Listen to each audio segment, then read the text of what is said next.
I think you're really going to like this next tool. It's a really quick tool to use, and there are several different ways that you can get the same outcome.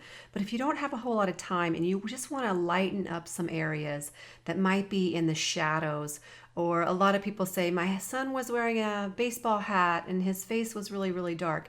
This might be a tool that you use just to do it a quick adjustment to the lighting. Now there are other ways. You can go into enhance and adjust it that way, and I'll talk about that later, I think in the intermediate level. But if you just have a few seconds and you just want to lighten some areas, this cool tool is a really quick way to do it. It's called the dodge tool. And if you notice on the left hand side you have all these enhancement tools. It looks like a little lollipop, and if you hit the O on your keyboard, it will go directly to it. Okay, so say for instance I'm on this key here on this gradient tool here, and I hit the O on my keyboard, not the 0 but the O. You can toggle between the sponge, dodge, and burn tool. So we're going to talk about the lollipop one, which is called the dodge tool. Now you can change the range and the brush size and all of that down here in the exposure, but I'm going to right click on this layer and duplicate it so we can see the before and after. I'm going to make my brush size about the size of our faces, okay? So maybe a little bit bigger than our faces. So if I click here once, you'll notice that it does brighten. I'm going to make this a little smaller, the faces, and I'm focusing on the faces a little bit, maybe on the chest as well. I'm going to overdo it so that you can see the difference.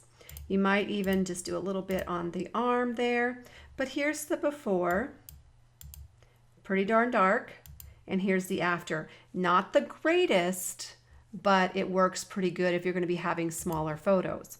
So let's go on to the next one. I'm going to right click and duplicate just so I can see the before and after. I'm going to make my brush size a little bit smaller, and I think I'm going to do the exposure. Let's just keep it like that. Click once or twice, get some of this dark shadow out, and maybe one more time, before and after.